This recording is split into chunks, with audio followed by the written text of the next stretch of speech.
आप सभी छात्र छात्राओं का आज की कक्षा में हार्दिक स्वागत है। आज की कक्षा में हम आपकी पाठ्यपुस्तक सिंचन भाग 2 के अंतर्गत अध्याय 1 हरियर काका नामक पाठ के द्वितीय भाग का अध्ययन करेंगे। इससे पूर्व कक्षा में हम इसके प्रथम भाग का अध्ययन कर चुके हैं, जिसमें हमने जाना हरियर काका का परिचय, लेखक और हरियर काका के बीच का जो संबंध है, हरियर काका के स्वभाव में जो परिवर्तन हुआ, साथ ही हमने जाना ठाकुरबाड़ी का गांव में महत्व, लेखक और ठाकुरबाड़ी। आज हम इसके द्वितीय भाग का अध्ययन करेंगे। इससे संबंधित अगर आपकी कोई समस्या या कोई डाउट आपके रह जाते हैं तो आप अपनी लाइव क्लास में अपने कक्षा अध्यापक से उस पर परिचर्चा कर सकते हैं। तो ये जो कहानी है ये आज के वर्तमान समाज से संबंधित है कि किस प्रकार से लोगों के अंदर जो मानवता है, जो मनुष्यता, इंसानियत है, वो धीरे धीरे पूरी तरह से ख़त्म हो चुकी है। पाठ के माध्यम से ये बताया कि जो कुछ भी हम इस कहानी के माध्यम से सीखना चाहते हैं ये ज़्यादातर आज की शहरी जो सभ्यता है उस पर प्रदर्शित है, जबकि उस समय जिस समय ये कहानी लिखी गई ये ग्रामीण समस्या थी। लेकिन आज इस तरीके का आचरण पढ़े लिखे और समझदार लोग भी करते हैं। तो आगे हम प्रारंभ करते हैं। हरियर काका के परिवार के पास कुल 60 बीघे खेत थे। प्रत्येक भाई के हिस्से 15 बीघे पड़ेंगे। कृषि कार्य पर ये लोग निर्भर हैं। शायद इसीलिए अब तक संयुक्त परिवार के रूप में ही रहते आ रहे हैं, क्योंकि इनके पास 60 बीघे ज़मीन थी और ज़्यादातर इनकी जो आजीविका है वो कृषि पर चलती थी। एक भाई के आसपास 15 बीघे के आसपास ज़मीन थी, तो ये पूरी तरह से कृषि कार्य पर निर्भर करते थे और इसलिए माना जाता है क्योंकि भाई बहुत ज़्यादा लोगों की ज़रूरत होती है और इस तरीके से ये लोग साथ ही संयुक्त परिवार यानी जॉइंट फैमिली में रहते हैं। हरियर काका के तीनों भाइयों ने अपनी पत्नियों को यह सीख दी थी कि हरियर काका की अच्छी तरह आपको क्या करनी है, सेवा करनी है। जैसे कि हमने पूर्व भाग में पढ़ा कि इनकी 2 शादियाँ हुई, उनसे कोई संतान इनकी नहीं प्राप्त हुई इनको, और दुर्भाग्यवश वो दोनों पत्नियां स्वर्ग सिधार गई। तीसरा, विवाह का सुझाव दिया गया, लेकिन अपने नैतिकता और धार्मिक संस्कारों के कारण इन्होंने शादी करने से मना कर दिया, क्योंकि इनके जो भाइयों के बच्चे थे वो कभी नौकरी चाकरी में मतलब बहुत बड़े हो गए थे और इन्हें लगा कि अब इनकी उम्र है, इन्हें शादी नहीं करनी चाहिए थी। तो इस तरीके से एक नैतिकता के तौर पर इनके भाई जो थे उन्होंने अपनी पत्नियों को समझाया कि भाई हमारे ये भाई हैं और इनकी आपको अच्छे से देख यानी सेवा करनी है। समय पर उन्हें नाश्ता खाना दें, उनको बिल्कुल समय पर आप नाश्ता खाना जो भी उनकी ज़रूरत है उन्हें पूरा करें, किसी बात की तकलीफ़ ना होने दें। ये उन्होंने अपनी पत्नी को ये बात बताई थी कि भाई मेरे भाई को किसी भी प्रकार की तकलीफ़ नहीं होनी चाहिए। कुछ दिनों तक वे हरियर काका की खोज खबर लेती रहे और कुछ दिन तक वो निरंतर अपनी पत्नियों से और उनकी पत्नियां भी पूरी तरह से उनकी सेवा करते रहे। शुरू में काफ़ी दिन तक ऐसा चलता रहा। फिर उन्हें कौन पूछने वाला, और जब समय बीता तो उसके बाद उनसे कोई पूछने वाला ही उनको मतलब कोई पूछने वाला नहीं कि भाई वो क्या खा रहे हैं क्या नहीं खा रहे हैं, क्या समस्या है, कोई पूछने वाला तक नहीं रहा। शुरू में ऐसा हुआ। ठहर चौका यानी बाहर बैठ के आराम से लगाकर पंखा झलाते हुए अपने मर्दों यानी अपनी पतियों को अच्छे अच्छे व्यंजन खिलाती। हरियर काका के आगे तो बची खुची चीज़ें आती। अब कुछ समय बाद जब इस तरीके से जो व्यवहार था और उन्होंने अपनी पत्नियों को ये चीज़ दे रखी समझा रखा था तो कुछ दिन तक तो वैसे ही चला, लेकिन उसके बाद क्या होने लगा कि अपने पतियों को तो बिल्कुल पंखे हिलाते हुए उनकी सेवा की जा रही थी, बड़े अच्छे तरीके से उन्हें खाना खिलाया जा रहा, और हरियर काका को जो उनके द्वारा बची हुई चीज़ें जो मतलब जो बच जाता खाना वो हरियर काका के पास आ जाता। ठीक है, कभी कभी तो हरियर काका को रूखा सूखा खाकर ही संतोष करना पड़ता। सोचिए, अपने भाई के लिए इस प्रकार की जो मतलब अमानवीय व्यवहार है वो हरियर काका के साथ होने लगा। भाई शुरू में तो उन्होंने जो अपनी पत्नी को समझाया था वैसे ही चलता रहा, लेकिन बाद में उन्हें लगा कि जब हमारी पत्नी हमें इस तरीके से हमारी सेवा कर रहे हैं तो हो सकता है कि हमारे भाई को भी ऐसे ही हो रहा है। पर उन्हें क्या पता कि उनको तो रूखा सूखा दिया जा रहा है, जो बच गया बस वही उनके नसीब है। कभी कभी तो बस रोटी मिल गई, चावल मिल गया, उसी में उन्हें अपना संतोष करना पड़ता था, मतलब उसी में उन्हें अपने पेट को शांत करना होता था, अपनी भूख को। अगर कभी हरिहर काका की तबीयत खराब हो जाती तो वह मुसीबत में पड़ जाते। इतने बड़े परिवार के रहते हुए भी कोई उन्हें पानी देने वाला तक नहीं था। और अचानक अगर कभी उनके भाई यानी स्वयं हरिहर काका की तबीयत खराब हो गई तो उनके भाई क्या नहीं, इतने बड़े परिवार में उन्हें कोई पानी पूछने वाला तक नहीं बच गया था, कि उनको उनकी ओर कोई ध्यान ही नहीं दे रहा था। इतने बड़े परिवार में भी उन्हें कोई पानी देने के लिए पूछने वाला नहीं था। सभी अपने कामों में मशगूल, मतलब सब व्यस्त थे। ठीक है, बच्चे या तो पढ़ लिख रहे होते या धमा चौकड़ी यानी उछल कूद करना मचाते। मर्द खेतों पर गए रहते यानी वो काम, और औरतें हाल पूछने भी नहीं आती। अब इस तरीके से सब अपने अपने कामों में व्यस्त थे, उनसे मतलब किसी को कोई मतलब नहीं था। बच्चे पढ़ने लिखने में या फिर उछल कूद जैसा कि होता ही है, पत्नियां उनसे पूछने वाली नहीं है, भाई उनके खेत में चले गए, तो उनकी बड़ी दयनीय दशा हो रही थी। दालन के कमरे में यानी जहाँ बैठक है, बैठक रूम जो होता है आपका, के कमरे में अकेले पड़े हरिहर काका को स्वयं उठकर अपनी ज़रूरतों की पूर्ति करनी पड़ती। स्वयं उठकर जहाँ वो बैठे रहते या लेटे रहते, वहाँ से उठकर स्वयं अपनी चीज़ों की, अपनी जो भी उनकी बेसिक नीड्स हैं, जो ज़रूरत हैं, उन्हें खुद उठकर उन्हें पूरा करना पड़ता। ऐसे वक्त अपनी पत्नियों को याद करके हरिहर काका की आंखें भर आती, और इस समय उन्हें एहसास होता कि काश उनकी पत्नी अगर उनके साथ होती तो वे ज़रूर उनको कुछ ना कुछ मदद देती। और ये याद करते हुए उन्हें आंखें भर आती, मतलब वो बड़े दुखी होते, वो रोने लगते। भाइयों की परिवार के प्रति मोहभंग की शुरुआत। अब मोहभंग का मतलब है कि उनका जो उनके प्रति प्रेम था वो क्या होने लगा, नफ़रत में बदलने लगा। मोहभंग की शुरुआत इन्हीं क्षणों में हुई, और इस तरीके से अपने भाइयों को अपना परिवार समझते थे। उन्हें लगता था कि इनके बच्चे मेरे बच्चे हैं, ये मेरा परिवार है, मुझे शादी की क्या ज़रूरत है। लेकिन जब उनके साथ इस तरीके से अमानवीय व्यवहार हुआ तो उनके प्रति जो उनका लगाव था वो क्या होने लगा, अचानक घटने लगा, कम होने लगा। क्षीण मतलब क्षणों में हुई। ये जो क्षण थे यानी ये जो पल थे जब वो बीमार होते थे और जब उनको कोई उनकी मदद के लिए आगे नहीं आता था, तब उनका अपना जो अपने परिवार के प्रति, अपने भाइयों के प्रति, उनके परिवार के प्रति जो लगाव था वो क्या होने लगा, कम होने लगा। फिर एक दिन तो विस्फोट ही हो गया। एक दिन उनको क्या हो गया, विस्फोट, मतलब उन्हें गुस्सा, ये जो वो दिन रात उनके द्वारा किए गए अवन्य व्यवहार को जो सह रहे थे तो उनकी सीमा क्या होगी, ख़त्म हो गई। विस्फोट मतलब वो अचानक से सारी चीज़ें बाहर आने लगी। उस दिन हरिहर काका की सहन शक्ति जवाब दे गई। उस दिन शहर में क्लर्की करने वाले भतीजे का एक दोस्त गांव आया। अब अचानक क्या हुआ कि एक दिन ऐसा आया जिसमें क्या हुआ कि उनके जो भाई थे और उनके जो बेटा, जो क्लर्की की हमने पहले बात करी थी, क्लर्क था, उसका दोस्त गांव आ गया। उसी के आगमन के उपलक्ष्य में 2-3 तरह की सब्जी, बचके, चटनी, रायता, यानी एक जो डिनर हमारा होता है एक सभ्य मेहमान के सत्कार के लिए, सभी चीज़ें उसमें बनाई गई आदि बने थे। बीमारी से उठे हरिहर काका का मन स्वादिष्ट भोजन के लिए बेचैन था, और वो कुछ दिन से बीमार चल रहे थे और अब उनका मन था कि उन्हें किसी तरीके का स्वादिष्ट भोजन मिल जाए। मन ही मन उन्होंने अपने भतीजे के दोस्त की सराहना की, जिसके बहाने उन्हें अच्छी चीज़ें खाने को मिलने वाली थी, और उन्हें लगा कि भाई आज मेहमान आया है तो जो कुछ भी बचेगा अच्छा खाना, वो उसे भी थोड़ा अच्छा खाना मिल जाएगा, तो वो उसको धन्यवाद दे रहे थे, सराहना कर रहे थे। लेकिन बातें बिल्कुल विपरीत हुई। लेकिन जो मंजर सामने हुआ, जिस तरीके का दृश्य हुआ, वो बिल्कुल विपरीत था। सबों ने खाना खा लिया, सब ने खाना खा लिया, उनको कोई पूछने तक नहीं आया, और सभी ने उस तरीके का अच्छा जो खाना बना था सब ने खाना खाया, लेकिन हरिहर काका को कोई पूछने नहीं आया।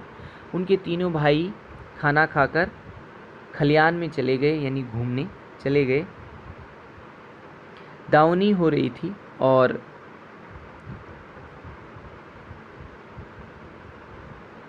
इस तरीके से वो घूम रहे थे। वे इस बात के प्रति निश्चिंत थे कि हरिहर काका को तो पहले ही खाना दिया गया होगा। अब इस तरीके से उनके भाइयों को ये लगता था कि भाई जिस तरीके से उन्होंने अपनी बहनों को बताया, पत्नियों को बताया हुआ है कि भाई उनका बड़े अच्छे से आपको ध्यान रखना है, तो उन्हें लगा कि भाई हमें खाना मिल गया तो पहले तो बड़े भाई को ही मिल गया होगा, उनको तो पहले ही दिया गया होगा क्योंकि बीमार हैं वो, तो उन्हें पहले ही दिया गया होगा। अंत में हरिहर काका ने स्वयं दालान के कमरे से निकलकर हवेली में प्रवेश किया, यानी जहाँ वो बैठे रहते थे वहाँ से निकलकर हवेली में प्रवेश किया। तब उनके छोटे भाई की पत्नी ने रूखा सूखा खाना लाकर उनके सामने परोस दिया। भात, मट्ठा और अचार, ये 3 चीज़ें उनके सामने रख दी गई। बस हरिहर काका के बदन में तो जैसे आग लग गई, उन्हें गुस्सा आ गया, क्रोध आ गया। उन्होंने थाली उठाकर बीच आंगन में फेंक दी। झन की तेज आवाज़ के साथ आंगन में थाली गिरी, भात बिखर गया। विभिन्न घरों में बैठी लड़कियां, बहुएं सब एक ही साथ बाहर निकल आई। हरिहर काका गरजते हुए हवेली से दलान की ओर चल पड़े। समझ रही हो कि मुफ्त में खिलाती हो तो अपने मन से यह बात निकाल दो। और इस तरीके से अब आज तो वो रुकने वाले नहीं।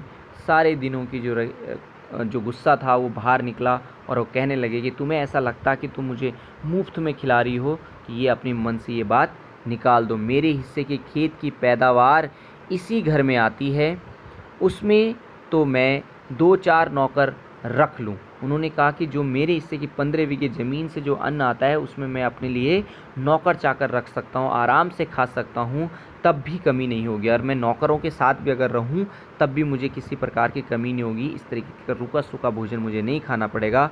मैं अनाथ और बेसहारा नहीं हूँ।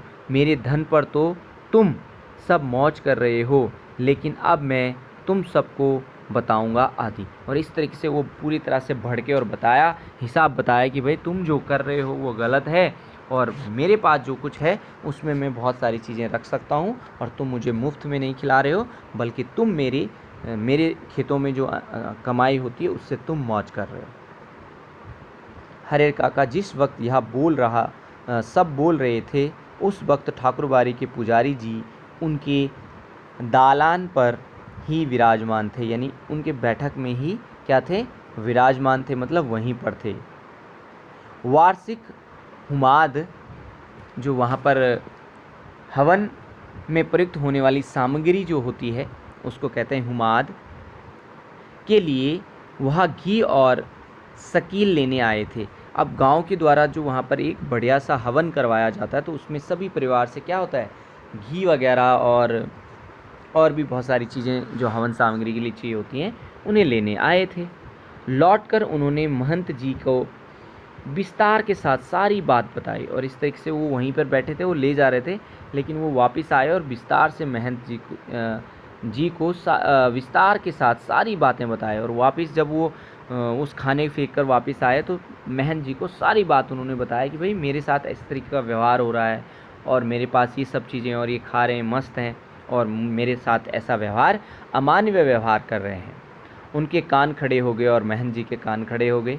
वह दिन उन्हें बहुत शुभ महसूस हुआ। और उन्हें तो जैसे कि हमने कहा, शुरुआत में हमने कहा था कि भाई ये जो पाठ है, यहाँ पर जो धर्म के ठेकेदार बनते हैं वो किस तरीके से भोले वाले लोगों का फ़ायदा उठाते हैं, तो यहाँ वो ये दिमाग उनका चल गया और वो महसूस हुआ।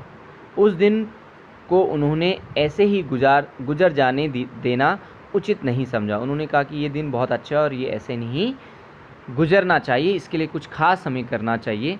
तत्क्षण यानी उसी पल, तत्काल क्या किया उन्होंने, टीका तिलक लगा, कंधे पर राम नामी लिखी चादर डाल ठाकुरबाड़ी से चल पड़े।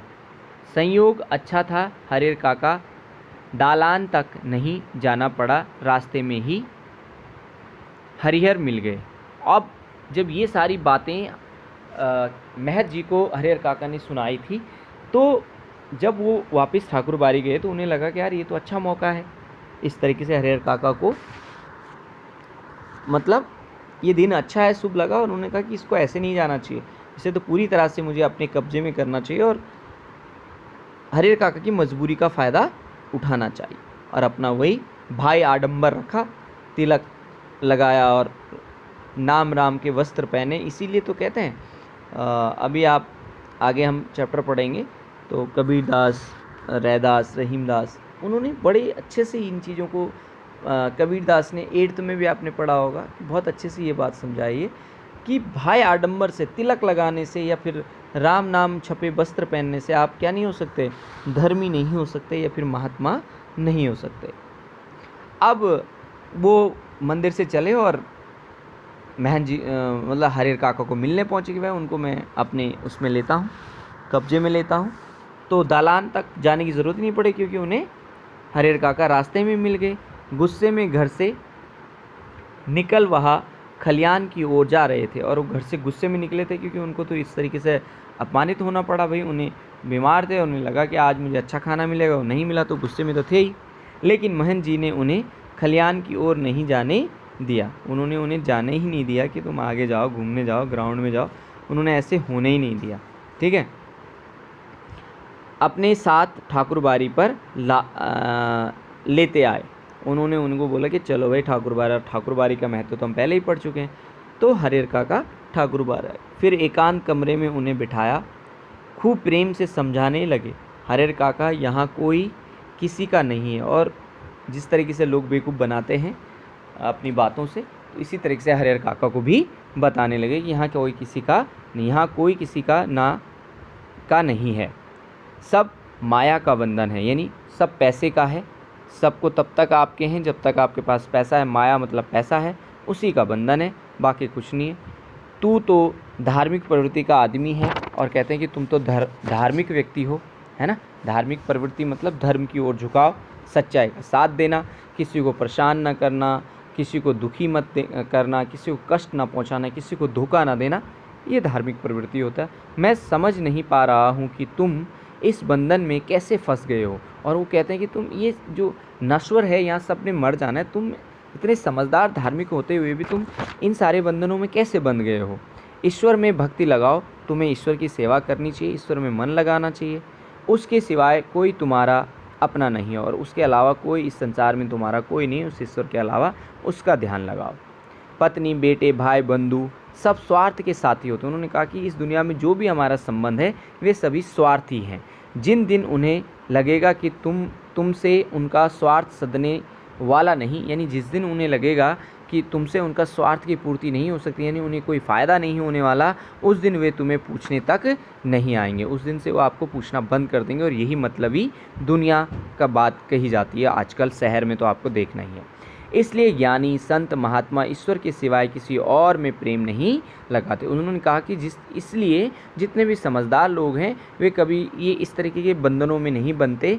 वो जिन्हें ज्ञानी, संत और महात्मा हैं, वो ईश्वर के सिवाय और किसी से प्रेम नहीं। उन्हें पता है कि सिर्फ ईश्वर ही है जो आपका सच्चा साथी है। तुम्हारे हिस्से में 15 बीघे खेत हैं, उसी के चलते तुम्हारे भाई के परिवार तुम्हें पकड़े हुए हैं। इस तरीके से आपके साथ मतलब संबंध है, तुम्हें घर पे रखे हुए हैं। तुम एक दिन कहकर तो देख लो कि अपना खेत उन्हें ना देकर दूसरों को लिख देंगे, यानी दूसरे को नाम कर देंगे, वह तुमसे बोलना बंद कर देंगे। उन्होंने कहा कि तुम आजमा कर तो देखो, एक दिन अपने भाई को बोल दो कि भाई जो मेरी हिस्से की ज़मीन है वो मैं किसी और को देने वाला हूँ, तुम्हें नहीं दूंगा। तो तुमसे क्या कर देंगे, बात करना तक बंद कर देंगे, खून का रिश्ता ख़त्म हो जाएगा। तुम्हारे भले के लिए मैं बहुत दिनों से सोच रहा था कि लेकिन संकोचवश नहीं कह रहा था। उन्होंने लगा कि मैं बहुत दिनों पहले ही तुम्हें ये बात समझाना चाहता था कि तुम अपने परिवार के चक्कर में मत रहो और ईश्वर में आ जाओ, लेकिन मुझे संकोच था, मतलब मुझे संदेह था कि कहीं तुम्हें बुरा ना लगे, मतलब तुम अपने परिवार के साथ हो तो इस तरीके से बोलना ठीक नहीं है। आज कह देता हूँ, और आज जब मैंने तुम्हारे घर की हालत देख ली और तुम्हारे साथ तुम्हारे घर वालों का क्या व्यवहार है, ये सब जब मैंने देख लिया, तो आज मैं कह देता हूँ, तुम अपने हिस्से का खेत ठाकुर जी के नाम लिख दो, यानी ठाकुर जी के नाम कर दो। सीधे बैकुंठ को प्राप्त करोगे, तुम्हें सीधे स्वर्ग प्राप्त होगा। तीनों लोक में तुम्हारी कीर्ति जगमगा उठेगी, और तीनों लोक में तुम्हारी जो कीर्ति है, यानी तुम ये जो दान कर रहे, इसकी कीर्ति जगमगा उठेगी, यानी तुम्हारा नाम होगा। जब तक चांद सूरज रहेंगे, और जब तक सूरज और चांद रहेगा तब तक लोग तुम्हें याद करेंगे। ठाकुर जी के नाम पर ज़मीन लिख देना तुम्हारे जीवन का महादान होगा। साधु संत तुम्हारे पाँव पर पखारेंगे, यानी तुम्हारे पाँव छुएंगे या तुम्हारी सेवा करेंगे, तुम्हारा यशोगान करेंगे, तुम्हारा यह जीवन सार्थक हो जाएगा। और वो ये सुझाव देते हैं कि तुम्हें क्या कर देना चाहिए, ज़मीन ठाकुर बारी के नाम कर देना चाहिए, जिससे कि तुम्हारा ये महादान होगा और चारों तरफ तुम्हारा कीर्ति और मान और सम्मान होगा।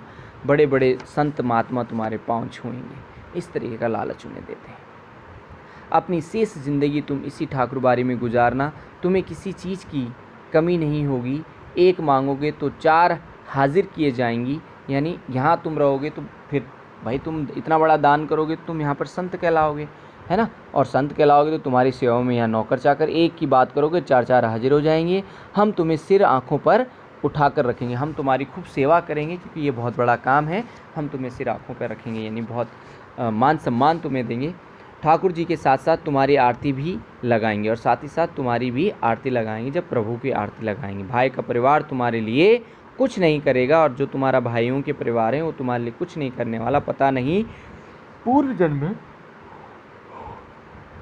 तुमने कौन सा पाप किया था कि तुम्हारी दोनों पत्नियां अकाल मृत्यु, यानी अचानक अकाल मृत्यु को प्राप्त हुई। तुमने ना जाने कौन से पाप किए होंगे पहले जन्म में, जिसके कारण तुम्हारी दोनों पत्नियां मर गई हैं।